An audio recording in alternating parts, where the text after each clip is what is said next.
Hello and welcome back to a new video. I'll do a short part about formatting, scanning, and fdisking and resetting the system. And then we'll do a long part about sound cards, network cards, programs, and configuring and etc. etc. This is going to be a long video, boys and girls. So we only have A. We go to DOS boot directory, fdisk, delete partition, hdd_486. Are you sure? Yes. Primary partition deleted. Escape. 1. Create. 1. Do you wish to maximize available size for a primary DOS partition? Yes. System will now restart. Insert DOS system diskette in drive A and press a key. C drive. Okay, that's correct. Abort. A. I shouldn't have added this directory. It doesn't matter. I placed everything back. I now have everything as it's on the boot of the diskette. I have to do this first. fdisk/mbr.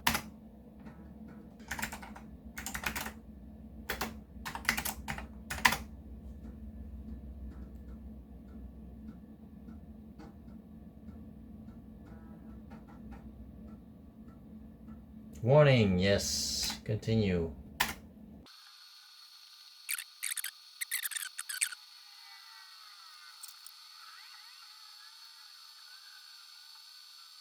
Volume label HDD486.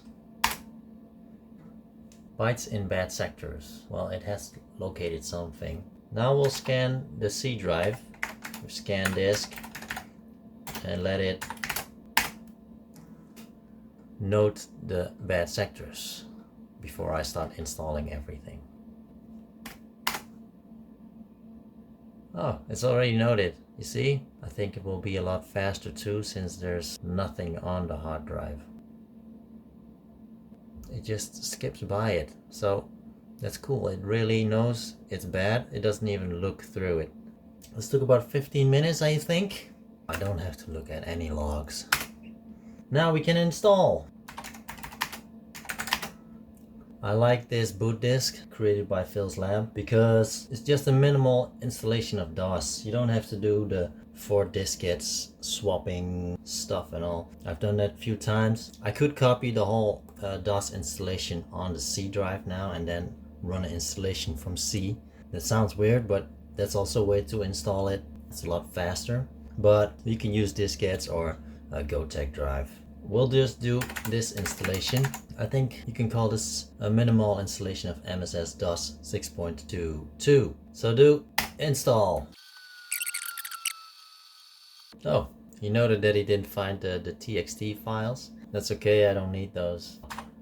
I didn't put them on the disk. Maybe I needed some space for storing information. We have the C drive back, and it's full of nothing.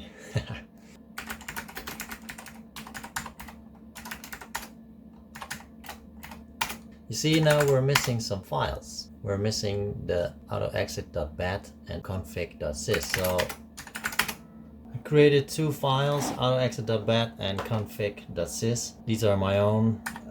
They're not complete yet because there's nothing on the computer. This will grow. So we'll copy everything to C.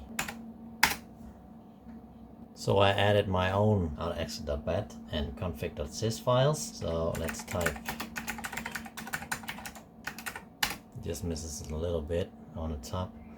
I have my own drivers for the CD-ROM drive, but I want to check out this one first, see if this also works. If this works, then I don't have to install my own stuff on there. So it saves me a bit of space, not much. I always use my own Gmouse drivers. I think it's actually a real genius mouse. I didn't have any problems with it. There are some others here. They are added to the drivers folder. I'm going to keep them, but I don't know if I'll ever use those. Then we're going to the next thing. We're gonna put Norton Commander on this so we can transfer everything back. I'm going to do the network upgrade. I thought I would wait for it for a while, but I'm gonna do it now. I have this card, SMC chip, Ultra chip. It has even, I think it's a game port. I don't know what port that is yet. Find out. And of course that one, the network connection. So we're going to try and get this one installed. I think here are some settings. What does it say? I don't know. Let's see. Software configuration. Oh, it has something to do with the IRQ. So that's important. It's now set to jumper 1. That is soft configuration. So I can set it manually. Oh, now I see it. It's from 1993. So this is a pretty old card. It will work, but I have another one, and I think I'm going to put this one in. That's this one, and this is by RealTek. This is from Taiwan. The other one is from Ireland, made in Ireland. I'm going to install this one. This one is a bit newer, I think, because the card is smaller, but it could also be because it doesn't have the game port, but it has Ethernet connection or network. I can't see any production year on this one. Maybe I can get it out of the revision date, the time these chips were manufactured. No, I can't see any date on this thing. I have another thing. That's this one here. This one I ordered. I think I already have a video of me unpacking it. Anyway, this is the PC MIDI ISA card. For this I can use my sound canvas, plug it right into this one. This one, MIDI out. So I have cables for that.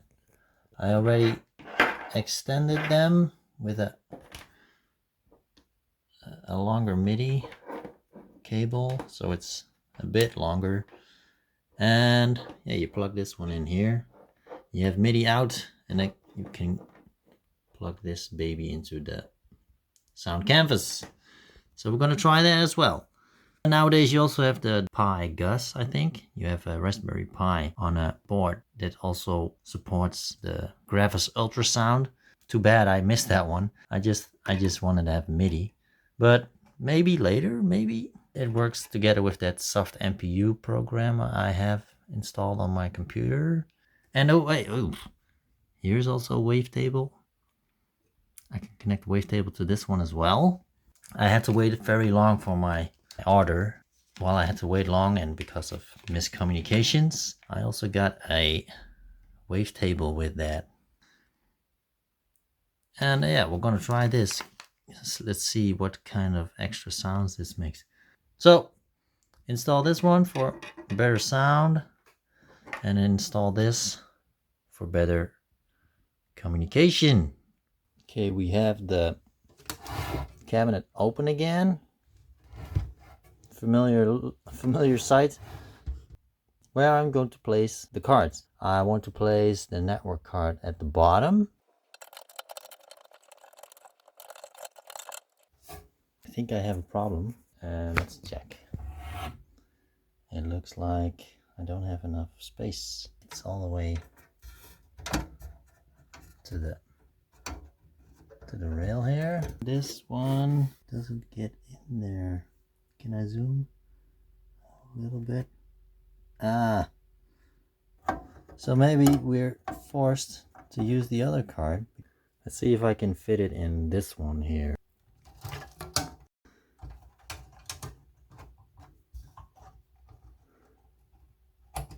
Yeah, this fits. The PC MIDI card That's going to be a little bit harder. It's a small card in the depth, but it's pretty high card, you know. I also want to add the wavetable, so I have this one. So let's take it out. We can place it on either the sound card here, like that, or we can place it on this one. Wavetable installed.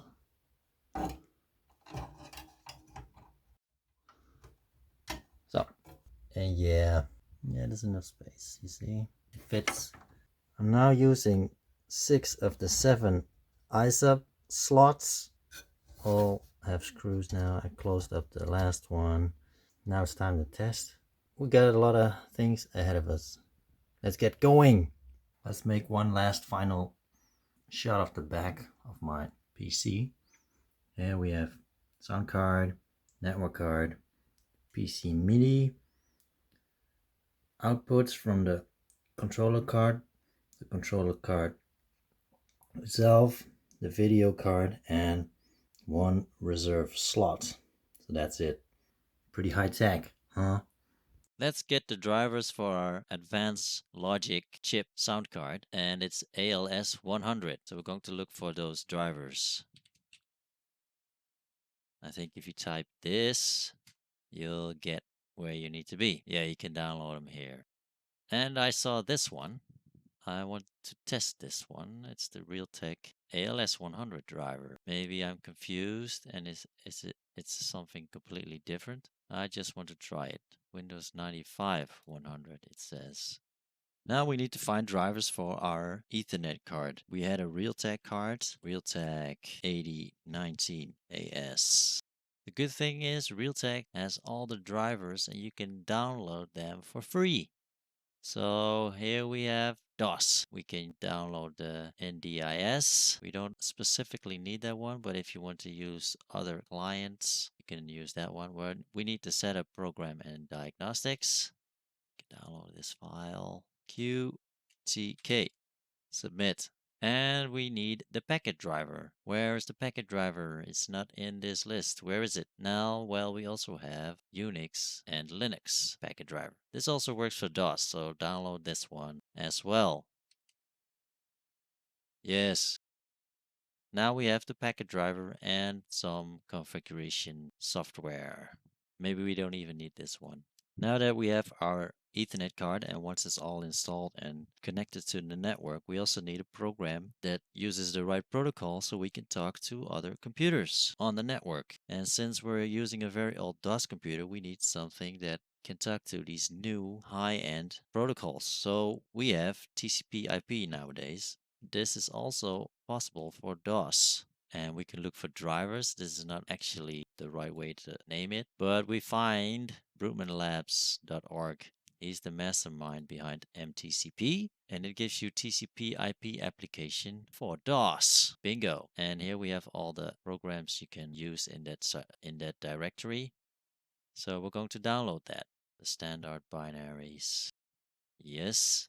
And also this one, I want to try the Netdrive. Netdrive is a program that lets you open an image on another computer, let's say on a Windows 10 system, and then display it as a separate drive on your old DOS computer. So let's say your last drive is the C drive, and then Netdrive will create a D drive, and on that D drive you can view the image on another computer. So we need this one, Netdrive DOS, for the DOS computer, and Netdrive for the server that's on your Windows 10 or Windows 11, Linux ARM. Now we can do all these neat little things. Okay, I'm going to try and explain what a packet driver is in simple terms.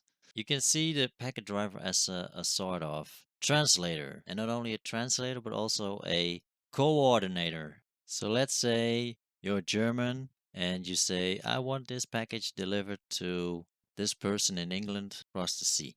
So you go to the translator says, okay, that's cool, but I first have to translate your story, then I have to find the right person to get the package to that address. Is that okay? Jawohl, jawohl, that's very good. And then he'll just read your note, translate it to English. It also knows to which person he needs to go to a certain delivery service, the right one, because he knows where the package needs to go. And then the package gets where it needs to be. And then the Englishman across the sea will say, "Ah, cheers, that's very nice, and I really loved the story of this German man." I'm going to add software to my computer via the old network way. So that's via Norton Commander Link system. And on the left here I have my Vista computer that's using DOSBox X or SVN DOM. I'm gonna copy over some network packet drivers, and I don't know which one I need, so I downloaded a bunch. So I hope with my first try I'll get there. I'm afraid it's not going to be that simple. We have system, then we have drivers. First going to add, this is a tool by the way, the tool is called MTCP. So we're going to copy that to tools, the zip file. I'm going to make a directory on this side, make directory, we're going to call it RTL8090, add A for sake of detail. So all these files are related to the network card. That should be it. Wow, this is amazing. This is the first packet driver I tried. I think it's an official RealTek driver. It's an old one, but it works. Here it says it found card 0 with Ethernet address IQ3 on 16-bit slot. Packet driver software interrupt is 0x60. That's also normal. IO port is 300. That's cool because I now have my PC MIDI on the 330 port. And my Ethernet address is la la la la. I should be able to connect it now. It just works on the first try. That's amazing. I think I have to do a lot of reading. Let's first try out the sound canvas. Here it is. My lovely machine. We're going to connect this one to that one. And for that we need the MIDI cable. Got with the PC MIDI card. Actually it was only this part. How can you plug this into that? Can't. So I ordered these cables male to male. Plug one side into this one like that. Let's see, turn it around. This is true. This is MIDI out and this is MIDI in. Well, we want to put the signal in. And we're gonna go out stereo. Power cable, yeah, I'm European. And this cable was, yeah, American style. Came from Japan. But the adapter goes from 100 to 240 volt. We have 230 volts here in the Netherlands, in Europe, most of Europe. We need to plug in output to our speakers. And we need to plug this one into our new PC MIDI card. What I also want to do is I want to combine. Now, this is my sound blaster out, but it goes straight to the speakers. I want them to go into my input stereo of the sound canvas. So we take that one out for now. And we plug this one in. I think we should have, yeah, this is MIDI out. It's all the way in the back, that one. For this one, I'm going to use this cable. It has two, we call them tulip connectors. And of course the stereo. That goes into the sound blaster. So we can connect these two to this one. This is the input. We'll put the stereo from the sound blaster into this one. It's not actually a sound blaster. Sorry. It's a ALS 100. We have two inputs now, MIDI input and the sound card input. Now we need to go out. Right speaker. Left speaker. We need to connect these to our speakers. Then let's try it out. I've put away all cables nice and tightly, but that's the only bad thing about this. You need to bundle a lot of cables on the back of just this sound canvas. That can be quite a job. So this is also temporary. This is just for the demo. Let's turn it on. It's got this nice display. And we'll turn on the computer. We'll do full expanded memory. I changed the settings so the MPU 401 is now set to this PC MIDI card. So I'll show you the auto exit.bat first. What I changed is it's this. This was the old soft MPU. This is the same, but I shut down the Sound Blaster and RQ7, and output is no longer Sound Blaster MIDI, but its output is COM1. That's the command you need to add if you're using the PC MIDI card. That's that. Exit. Go to games. CD Doom 2. Setup. I only want to do the music card. Sound Canvas. 330. Sound effects. No sound. I'm very curious now. If we'll see these bars go up and down, then it's fully working. Yes. Let's turn up the volume. Oh, this is so nice. Just watch the demo.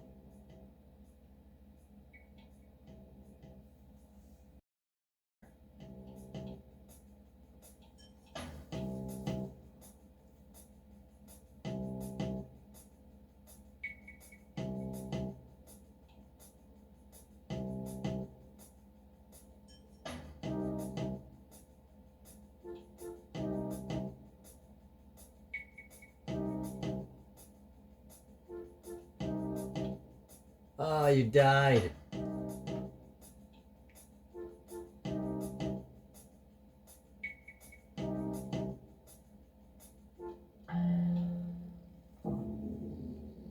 Oh, the music.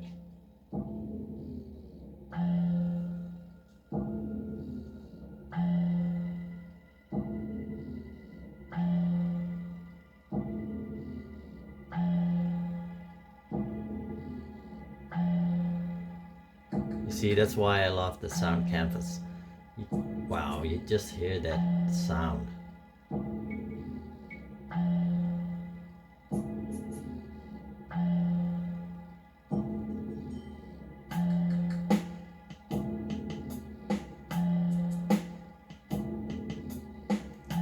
And it runs, Doom runs fine, Doom 2, and that's a pretty heavy game for this computer actually. You can see it's running smooth, very smooth. Alright.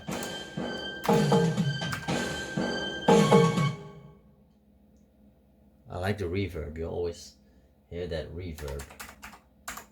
Let's do the ugly sound. Sound Blaster settings. Sound still off. Launch it again.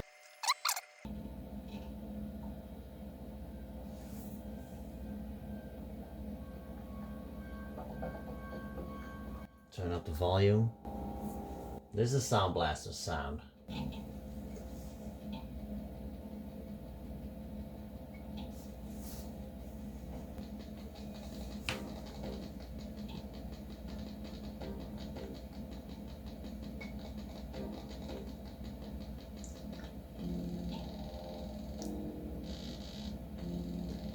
Sounds like some sounds aren't working correctly. You just, I think that's wrong. It shouldn't sound like that on this card. Could be because of the MIDI card. I don't know.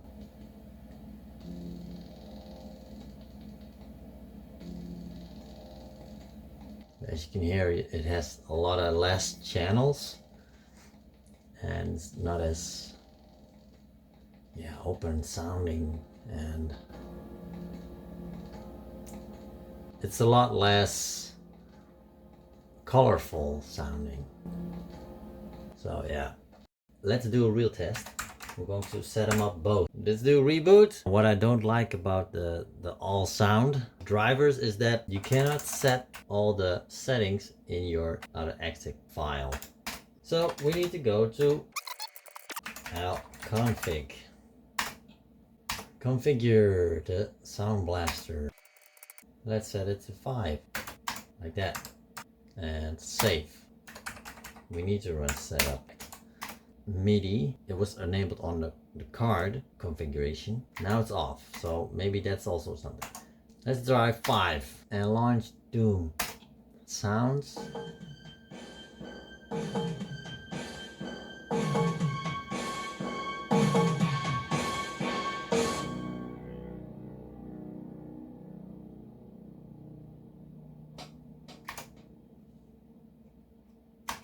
Yes, it just hangs. Ah, that's really too bad.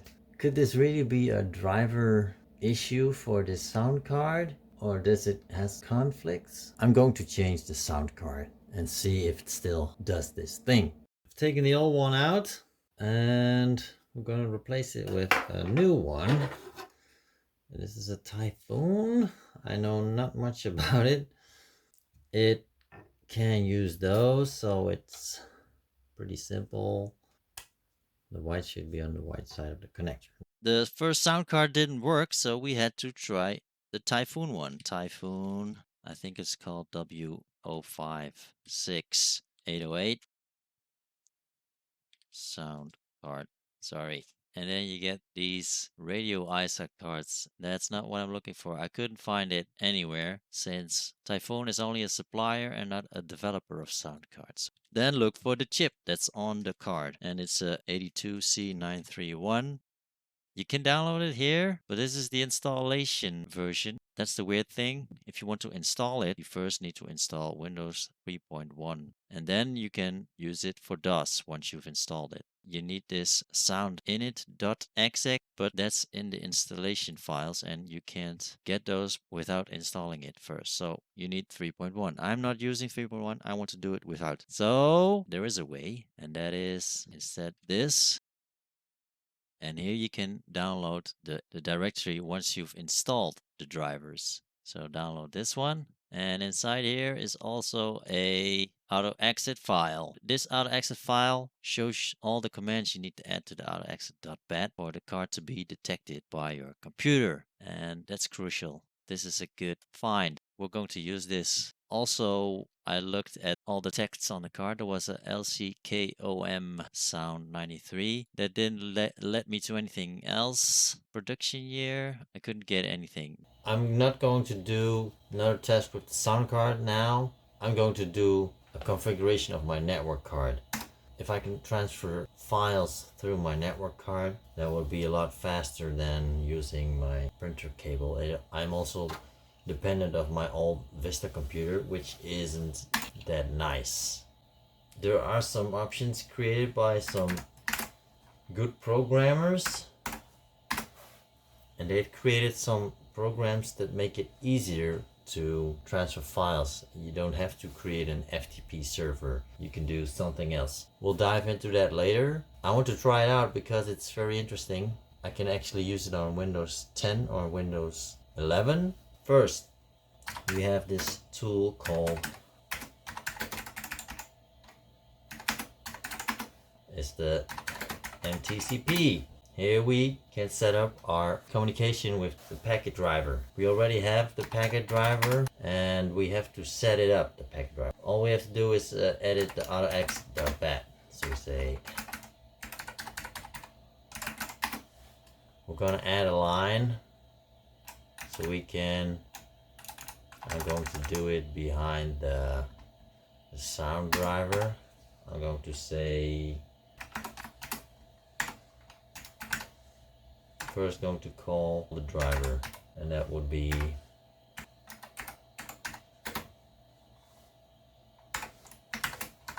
the P and PPD. That's the packet driver for my Ethernet card that should be able to figure things out. So that's the first thing we'll set, and we'll say save.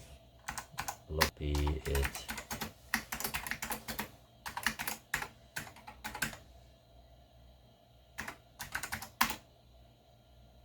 Now we're going to our tools, MTCP. Here we have some samples.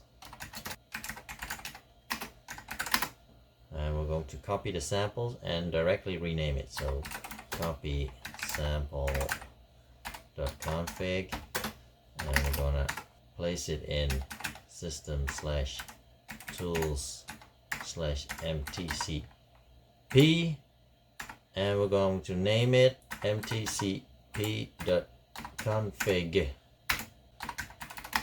Now I want to look into that file. Edit mtcp.cfg. These first two lines are newly created by the DHCP program, so they say the date, timestamp, etc. So the last time that this one was used was on 12 March 2023, so it's already more than a year old, this version. It's still the latest. Lines behind a hashtag are comments, so they don't do anything. These are just example configurations for IRC, nickname, username, and real name, FTP, client options, telnet. We're not going to use telnet, so we're going to, I can remove a lot of this stuff. The important stuff is the last 6 lines. These will also be updated as soon as you use DHCP. We just want the program to recognize this file, and from there on, with this information, it can make contact and talk to the packet driver. So we're going to edit this file into the DataExpert.bat.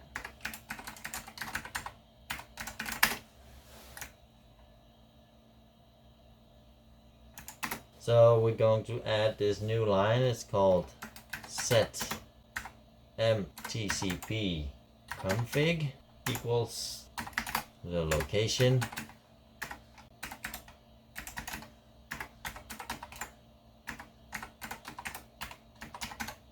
first calls the packet manager. It finds the Ethernet card, card 0, we already saw that, and it will find its MAC address, etc, etc. So then we know the hardware is detected and working, and we can talk to it. The program that talks to the packet driver, it will be the MTCP, and it will configure it, and the configurations will be stored in this file. The next thing is we have DHCP, and DHCP connects the Ethernet card to the network and creates an IP address, so it's dynamic. And from there on, we can go online, or we can connect to a FTP server, and yeah, that's it. So I want to test it. If I reboot, let's see what it does. And here, yes, the card has been found, driver attached to card 0. It doesn't say anything about the MTCP finding the configuration file or anything, but that's not important. The important thing is that we now run, there's one thing I didn't add the path of MTCP to my DataExpert.bat. I'll do that later. First, I'll just run the program. I'll run the program called DHCP. If we run that one, it will create a... Oh, sorry. We also need to connect a cable to our Ethernet card, of course. So we'll do it again. I'll plug in the cable. Bingo. DHCP. Now I have my Ethernet card connected to my... Wow, alright. Yes, it works. Hostname, Crushinator, domain home. What's that for a name?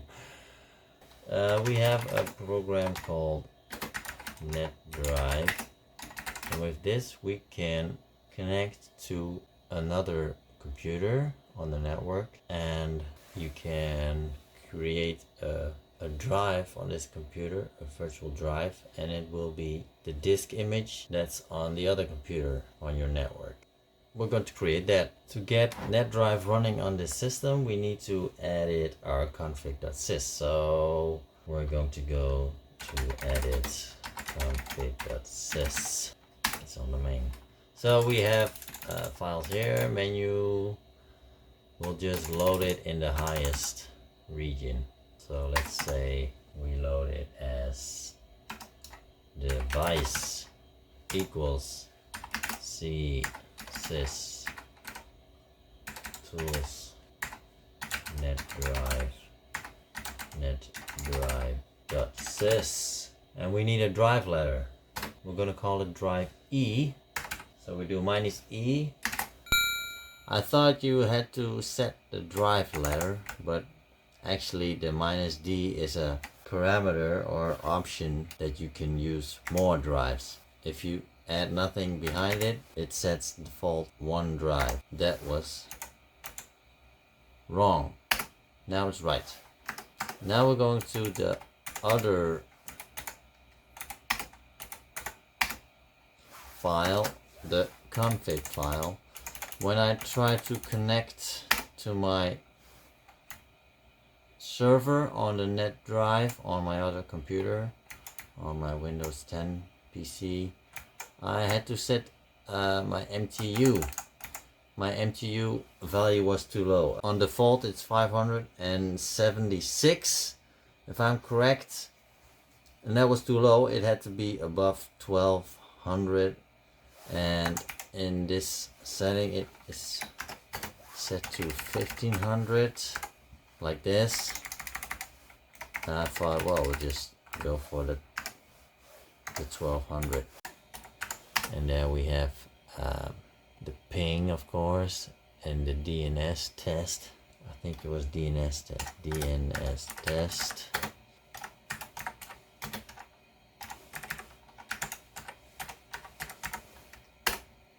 And that doesn't work.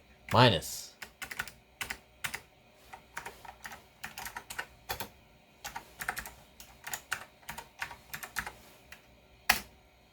And it will give the IP address. Haha. That brings you more into the Linux environment stuff. But this is probably built out of Linux software. Real interesting. I like this. We're now going to connect the two computers together. I have the games directory. Don't mind that one. I couldn't add it to the program. Here we have our Netdrive, the server program we use. And I've created a directory disks, and in that directory is a file. Now we also need to, and we say Netdrive help. Here it says create. Well, what can we create? Well, there's a manual online, of course, made by Mr. Brutman. And that one is here. Here's a server. We have create disk image. Now, what can we create? Disk images. All right. You can also create a hard disk. And the hard disk size can be of a maximum of 2047 megabytes. That's pretty big. Either FAT16, FAT12, FAT16B. So let's try that one. Shall we try? We say Netdrive create 4086 HD num FATs 1 555, and it will be FAT16B. Oh, sorry. We call it 486 HD disk. Yes, so it should now create this image. Image created. Now, where did it store it? I think he stored it in the main here. Yes, and it's a disk. And it's a 261 megabytes. It's added to the disks directory, so it should serve it to the DOS computer. Now I want to add files. I experimented with VHD files for the Netdrive, but I got errors every time. I simply created them with Windows Disk Management. Here's one where I stored 5 directories on it. I'm going to copy the directories from the mounted VHD over to our newly created disk image with Disk Explorer. I use it for my MSX. It's called Disk Explorer, exactly. We're going to open this one. Open plain image. Yes. So it's empty. There's nothing in here. We're going back. Yeah. We're now on this virtual hard disk. We're going to drag and drop it here. So now the same stuff that was on the VHD is now on the disk. So we say exit, eject this drive. Yes. We're going to run the server again. How do we activate the server? Type Netdrive. We could add a log if we want to. Serve. We need to add a location. Image underscore dir. And then it's disks. So he's going to present all the disk images in the folder disks. Like this.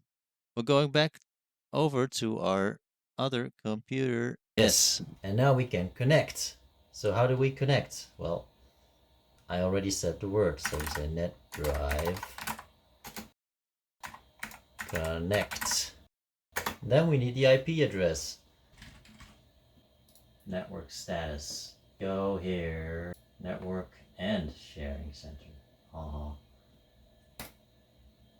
Here we have the details. If we click here, we'll find our IP address. The IPv4 address is good enough.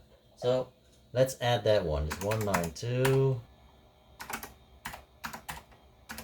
And the port number 2002 called 486hd.disk to the D drive. It has been accepted, so this is very...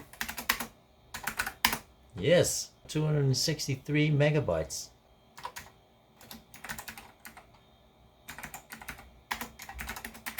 This is the installed OPTi stuff. And this one misses the rexit.bat.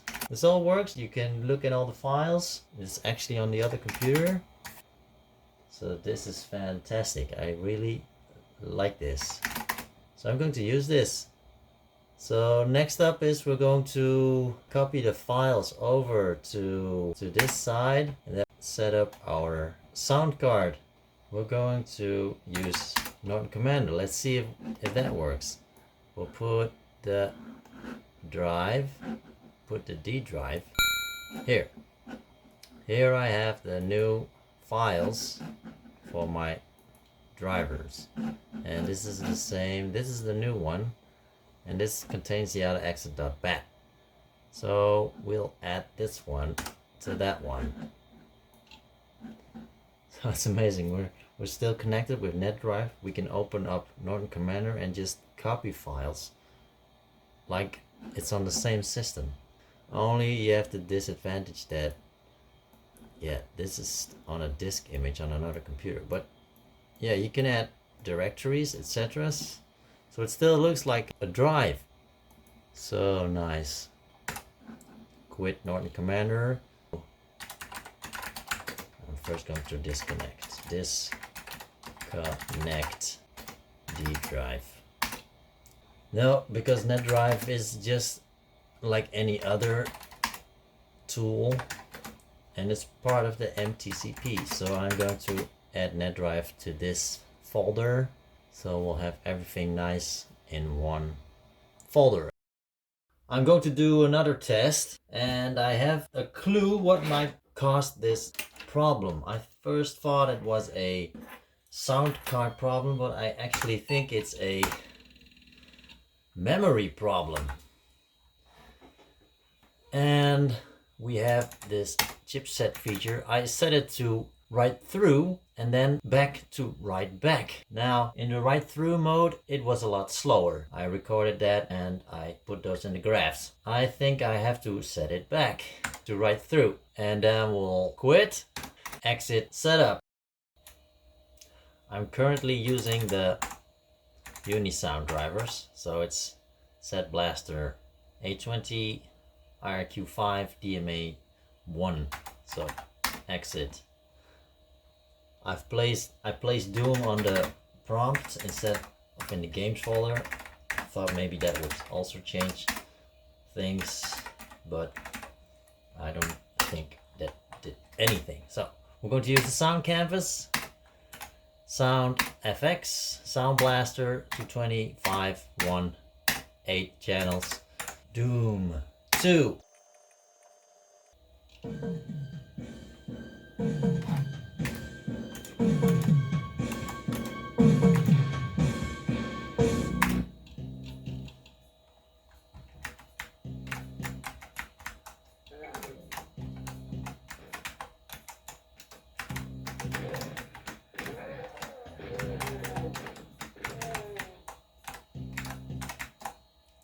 I think I found a solution. This must be it. If it hangs, if it will hang, we'll find out sooner or later.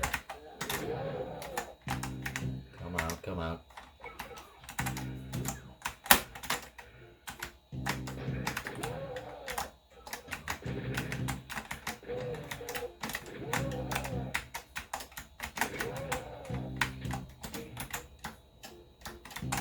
Yeah, I found the problem. This must be it. Oh, I lifted the doors in the sewage, so we can go now. Let's go.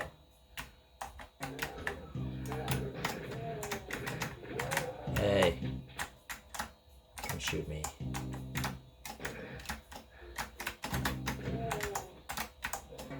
Nice and dark. Yeah, duo.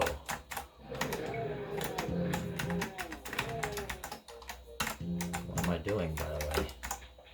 Yeah, double barrel. All along it was the f***ing BIOS. Damn it. Okay, now, that was the test. Fantastic. So we fixed my final problem, the sound card.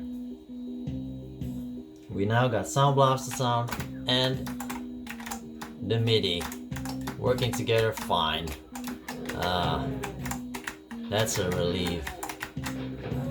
The only way to solve the music plus sound effects problem in Doom 2 was by setting the BIOS setting, external cache, write back, write through to write through, and loading the OPTi chip drivers with Unisound. When using the original OPTi 82C931 drivers, Doom 2 will still hang. The last thing on my list is this. I don't want to type this anymore. I'm getting sick of this. So, what also came with the MTCP package is this SNTP. I have the manual next to me, so it should be NTTZ. TZ equals UTC minus 2. And then we type in SNTP pool ntp.org. Yes! This is so nice. So I can now use my Ethernet card to set the time and date. I have to add this all into my DataExpert.bat, and then I can remove that ugly time and date command I start with. If anyone had problems with sound cards using MIDI plus Sound Blaster, please tell me. Also your solutions, of course. Is this a common issue, or is there a memory issue in combination with Doom 2? Write back and write through definitely is a part of the solution on this system. I only had this problem with Doom 2 as far as I know. I hope you made it to the end of this long video and enjoyed it. Lots of things can happen with a 486 computer. It costs efforts to figure out everything, but that's the fun for me. Until next video, bye.